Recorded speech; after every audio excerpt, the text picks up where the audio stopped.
before I start the 2AC, there are a few people that I would like to thank.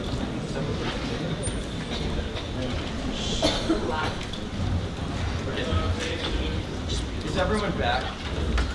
Okay. Before I start my 2AC, there are a few people that I would like to thank. Most people in this room are debaters or ex-debaters or active in the debate community. Everyone understands here that any success that a person has as a result of debate is not the result of their own work, but also the result of all of the effort, time, and money that people put into them. For that reason, there are a few people I'd like to thank first. First and foremost, of course, my parents, Carrie and Kathy Martin. Not only financial support they provide necessary for me to go to camp, attend tournaments, and fly across the country, but also the emotional support that comes with debating and the amount of stress that takes on a young teenage student who's attempting to participate in school classes. The next group of individuals I would like to thank is the University of Texas National Institute and Forensics for housing me and my partner this summer, feeding us every day and teaching us how to debate. We wouldn't have had half the topic preparation that we had without this institution, and for that reason, we'd like to thank the institution. Next is our coach, Neil Norman, who, as Alden said, could not be here right now because one of our debaters is very sick. But we'd like to thank him for putting up with all of me and Alden's shenanigans and always making sure that we're on time, registering for tournaments, and ready to go. The next person I'd like to thank are three of our coaches who actively come with us to tournaments and help us debate. First is Jason Leary, who was here earlier for the amount of time he puts in. Christiana Baez and Sam Gustafson are also members of the college debate community who have greatly contributed to our knowledge of the topic. The next person I'd like to thank is my partner Alden. Me and Alden have a very special relationship because it's been forged in the fires of some very intense debates. We spent many nights up together studying and preparing for debates, and I consider him to be one of my closest friends, and I'm thankful for the fact that I have a relationship with someone like that I can debate with. The next people I'd like to thank are the judges. As Naman said, I'm sure you all are upset that you don't have the privilege of living in Shreveport, Louisiana, but I'd like to thank you all for being here and contributing to this community. Thank you also to Melissa Wade and everyone else who made the video possible. The order for the 2AC will be the case page, and then the Russia. And then, the Russia page, and then the critique page.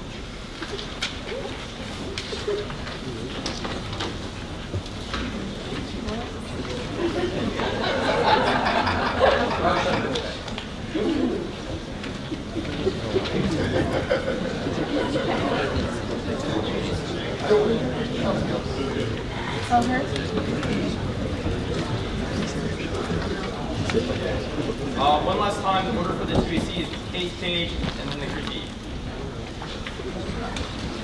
Okay, is anyone up?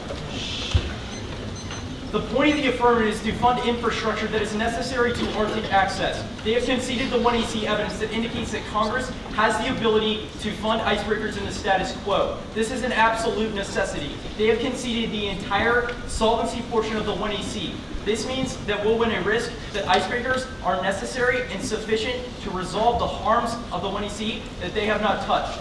Their first argument is that the plan would instigate Russian conflict. There are several reasons why this is not true. First, even if they win that the plan instigates a Russian conflict, the case independently outweighs. Miscalculation is the controlling impact, not war, because it defers rational decision-making calculus. That's the Wallace and Staples evidence that is read in the 1AC. This means that in a scenario where provocation of Russia would lead to war, international institutions would allow for the United States and Russia to have a dialogue and resolve the conflict peacefully. But in the world affirmative, this would not happen because there is no time or institution or mechanism for leaders to have conversations together. Second is that the disadvantage is non-unique. Conflict, not cooperation, is the trend. Russia is rapidly militarizing in the status quo. We have the most recent and qualified evidence. This is Adam Kalski from the 10th of this month. Russia's new military doctrine calls for a more aggressive stance, boosting presence in the Arctic. Global developments are characterized by increasing global competition, tensions in various interstate and interregional areas. There are regional conflicts which remain unresolved. The decision by the country's defense ministry to set up an Arctic Strong Command Station last December and related plans to acquire aircraft, radars, and other military equipment for newly established demonstrated Moscow's commitment to enhancing its military capabilities in the Arctic. Now, increasing icebreaker capability does not provoke Russian aggravation. Submarine detection and prevention of nuclear buildup and militarization in the Arctic absolutely does not preclude Russia from influencing the Arctic in ways such as energy development or participation in regional institutions. The point of the affirmative is to give the United States greater access. This does not preclude or necessitate that Russia is removed from the Arctic. Next, their evidence has no qualifications. Their O'Sullivan evidence is a master candidate. He's still a student. He has not received a degree of education. They attack the truth claims of the 1AC, but why should you evaluate these arguments when you cannot trust the authorship of the 1AC because they are still from students who have not graduated school? Non-unique link. Other scenarios outweigh Arctic tensions. Russia and the United States are fighting elsewhere, which proves the United States would not aggravate or provoke Russia. This is Buckball and 14. The most significant players in the Arctic, the USA and Russia, face much greater security challenges elsewhere in the world. The US is concerned by the rise of China. Russia is concerned by political upheaval along its borders. This could lead to greater cooperation among the Arctic Five on limiting outside influence. Now, their disadvantage makes no logical sense. The Arctic is not a zero-sum game. The United States and Russia can exist there peacefully, but it's just a question of the United States reaching out the diplomatic hand to increase cooperation. This is Fox News 14. The United States does not see ongoing crisis in Crimea, Ukraine as zero-sum games, nor do we see the situation as a zero-sum game. That's the kind of thinking that should have ended with the Cold War. It's very unlikely that they're going to change Russia's calculus. Now, the 1EC turns their notion. Russian anxiety creates a self-fulfilling prophecy that escalates and leads to war. Our argument is that Russian expansion is bad because they are militarizing the status quo. The Cold War proves our argument that an unrestrained Russia allows for massive buildup of nuclear weapons, resulting in tensions. Critique. History is on the side of the affirmative. The Cold War proves that nuclear military buildup is not the answer. The thought that we should be criticizing the United States' domestic policy is the same logic that brought our country to the brink of nuclear conflict. They cannot account for the important events in history, such as the Cuban Missile Crisis, in which Russia used Cuba for its own militarization and expansion into the United States' backyard. This proves that they think that it is justified for Russia to expand. This proves our argument that this results in conflict and tensions between the two nations. Next. Even if, in their last speech, they win the entirety of their criticism, they think that it's not, you should vote affirmative and side with probability. Even if they think it's not a threat, the risk outweighs the loss. The risk of nuclear war is the ultimate impact. Bostrom evidence indicates it escalates to a risk of nuclear explosion because of the high level of nuclear arsenals that we have on high trade alert. This means that even if there is a risk that the plan would provoke aggression from Russia, that these things are already happening now, and that the plan that is a try or die scenario to help the plan. And Russia is expanding into the Arctic now. We have the most recent and qualified evidence, while their evidence is from 2000. This is Jeremy Bender and 120, 5 days ago. Russia has moved to advanced defense systems into the Arctic to increase capabilities of the country's northern fleets. According to Russian Sputnik News, a division of air defense of the northern fleet has adopted into service S-400 Triumph air defense missile systems. The S-400 is a long-surface radar, surface-to-air missile system that can engage in a variety of targets, including aircraft, drones, and other missiles. The inclusion of heavy air defenses in the Arctic coincides with Russia's push to further militarize three crucial geopolitical front lines. As a new part of the ambitious military doctrine, military expansion in the Arctic could become a major Russian objective for a better part of the last decade. The focus on region is almost ensuring energy resources, while countering anticipation Danish, Norwegian, Canadian, and U.S. claims. Moscow has undertaken construction blitz across the Arctic in order to maintain Russian military superiority in the region. As of January 13th, 800 of the proposed 3,000 servicemen had been removed to this new base. Now, increasing icebreaker capability and the negative criticism are compatible with each other. We can take action and use that as a platform to launch a discussion about why cooperation with Russia is something that is necessary. Now, their argument is anti-educational. Their theorization offers no practical political action to take. Instead of defaulting to their abstract theorization and criticism of Westernism, you should default to the specific pragmatic instance that was the 1AC, the Clean in '01. It's time for critics to those actually want to be relevant to recognize that they have a disease. The disease is the need for theoretical, multi-syllabic jargon, elaborate theoretical remedies, attempts to philosophize, retreats from activism. The adaptive spectorial approach, disengagement from practice produces theoretical hallucinations. This is disastrous for social hopes. American and culture critics might put their consideration and talents to better use if they bury some of their cynicism about American social and political prospects and help forge public and political possibilities. This new kind of public intellect, who has both a hungry theoretical mind, who's yet capable of seeing the need to move past high theory into other important questions. This means going deep down into the guts of our social institution, quotating social institutions. It means making an honest attempt to truly understand how those institutions actually function in the real world.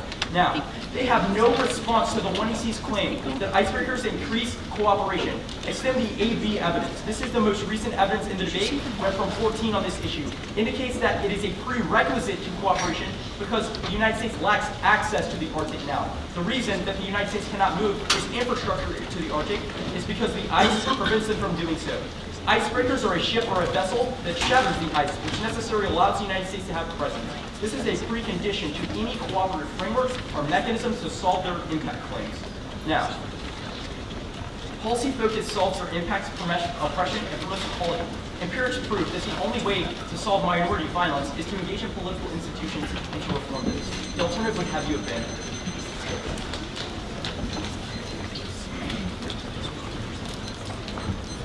When the judges vote affirmative, what results in the world? We think that the 1EC is an imaginative gesture that we should be having a discussion of whether or not the United States federal government should increase policy that has to do with icebreakers. Right. So after the judges vote affirmative, do icebreakers get put into water? Well, obviously our argument is that our discussion is net beneficial for educational purposes, and that your failure to talk about policies or to mention the government in your advocacy means that it doesn't actually do anything because it's just theoretical abstraction. For us as people, why is it important to discuss issues of geopolitics? Because one day when we engage in our institutions, we become educators, we study certain aspects of the law, we are able to apply these knowledges and to affect the world in the manner that we see it. So you would agree that it's important for us to understand who we are as people and as we relate to issues of national geopolitics? Certainly, but we think that your theorization is something that's not relevant to that. Your talk about like security politics and discourse has nothing to do with how I educate myself as a personal person and how I engage in the institutions where I learn. How does our alternative, which is to embrace a notion of human security, result in intellectual theorization? One, the 2AC response to this is because you have no explanation of what human security is or what that means or what necessarily entails a rejection of that. The 1AC is the only practical solution because we provide a plain text or a staple point of advocacy to the judges. Given our multiple arguments about how we know Russia is a threat, and we know that they are militarizing the Arctic, how do we arrive at these conclusions? Our 1AC authors use the best scholarship, such as most recent surveys and discussions, and they as well cite top defense ministers. Okay, so that's interesting. We cite defense From Russia. from Russia. From Russia. Yes, correct. So the people, for example, who think cite these are, for example, Yaroslav Adamowski. No, the people who I think cite these are the Smith evidence, for example. Right, I'm talking about the using people. Oh, well, The Fox News obviously this the sucks evidence that for you've read is about this right to use to try to portray Russia as a threat. What qualifications or what statistical study does Fox News use to dictate Russia as a threat? Sure, maybe Fox News might not be the best qualification for our argument. The Smith 14 evidence is much better. It cites Russia's Navy Rear Admiral, Bursa, and indicates that he's confirmed plans to close the icebreaker dam. Another question I have, why is this a neutral choice? Why do you rush towards Fox News as the way to defend your scholarship? Well, I think your argument probably should be more complex than just one of your authors from Fox. Well, obviously there are other authors, but why is it neutral to choose an author to defend the It's not neutral because we're choosing authorship from both sides. We're choosing authorship that cites Russia. We're choosing authorship that cites the United States, which means that we are the only equitable opinion. Thank you.